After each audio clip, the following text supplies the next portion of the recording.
Hello YouTube, Terrence again. Since the terrible shootings in Newtown, Connecticut, there's been a lot of talk about gun control.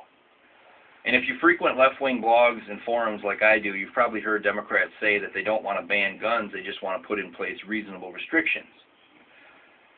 And I think if you review statements made by Nancy Pelosi, Senator Feinstein, Mayor Bloomberg, Mayor Cory Booker of Newark, New Jersey, Mayor Rahm Emanuel, and even President Obama himself when he was a community organizer, I think you know that that's just pure nonsense, that they do want to end the Second Amendment, or at least severely curb it.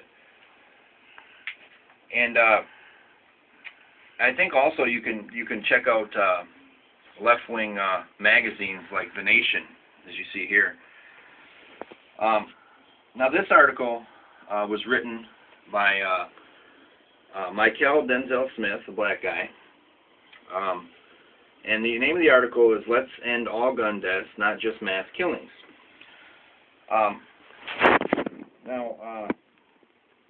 The author talks about the horrible gun violence in inner cities like Chicago.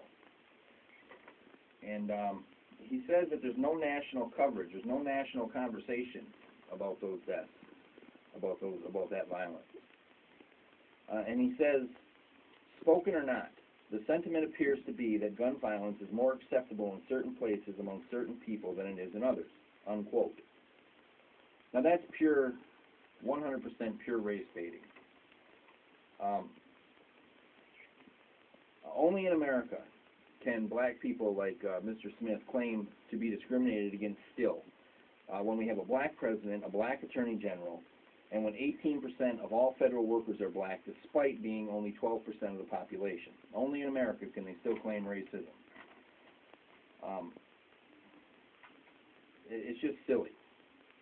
And he's also wrong because there has been a conversation about gun violence in the inner cities, and it's been going on for about 40 years. And he fails to consider the differences between the violence in the inner cities and the mass shootings that we see, like in Newtown, Connecticut, or in Aurora, Colorado. And the difference is that the violence in the inner cities is almost exclusively gang-related. And the ghettos and these inner city ghettos are violent by nature of their existence. And I don't mean just because black people or Hispanic people live there. Even white ghettos are violent just by nature of their existence. So it has nothing to do with race, at least not on my end. But Mr. Smith is making it entirely about race. And he also fails to consider that the violence and the shootings in the inner city is committed with almost 100% illegal weapons. Almost 100% of the weapons used are illegal. And that's not the case with the shootings in Aurora, Colorado, or Newtown, Connecticut. These guns, well, at least in Aurora, Colorado, were legally owned, as were the guns in Newtown, Connecticut. Maybe not legally owned by the shooter, but he certainly they weren't stolen from anywhere. At least not from a business. They were stolen from his mother, who he shot and killed. But they weren't stolen from any gun shop or gun show. They weren't smuggled in like you see in the inner cities. They were legal. So I think before Mr. Smith claims that we don't care about deaths, gun violence in the inner cities, he should keep those things in mind. Anyways, he goes on to say in this article a few things that I think are just scandalously asinine. For instance, he says, the idea that keeping guns out of the hands of bad or dangerous people will solve the problem of gun violence rests on the fallacy that good people never do the wrong thing. To that, I would say that the idea that government never becomes antithetical to liberty, and that there will never be a time where the people will have to stand up to tyrannical government and defend themselves, I think that rests on a fallacy too, and that's that government always does the right thing, because clearly they don't. So his sheepish attitude, I think, is dangerous. He's a sheep, in my opinion. You know, he's a sheep of government.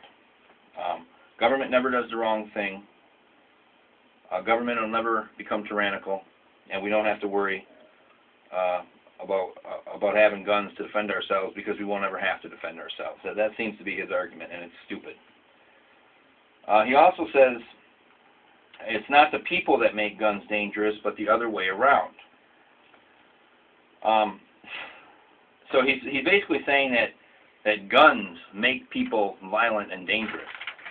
So I wonder if he thinks that young black kids are turned into the Afro Hulk just by looking at a gun.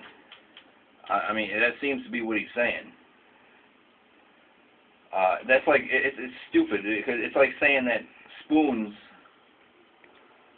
make people fat. It's just an asinine thing to say.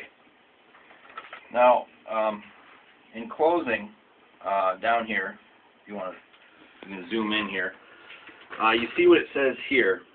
It says, we are a nation of the Second Amendment and guns, but we don't have to be.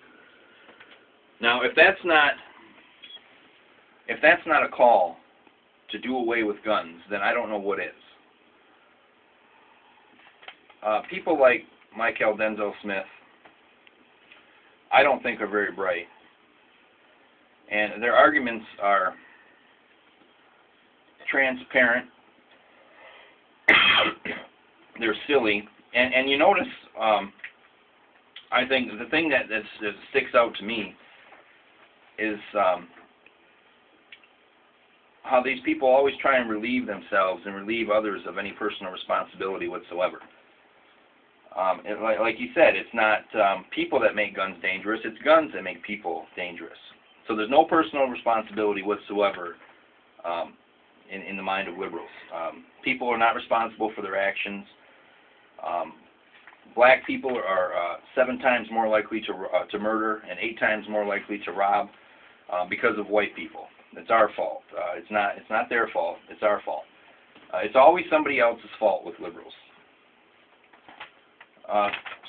Anyways, I'm going to end this now. I've been going on for about 8 minutes. Just if anyone tells you that this push for gun control has nothing to do with curbing the Second Amendment or taking away guns, all you have to do is show them articles like this, because this is not the only article. This is what liberals are calling for. They're calling for an end to the Second Amendment. They're calling for the confiscation of guns.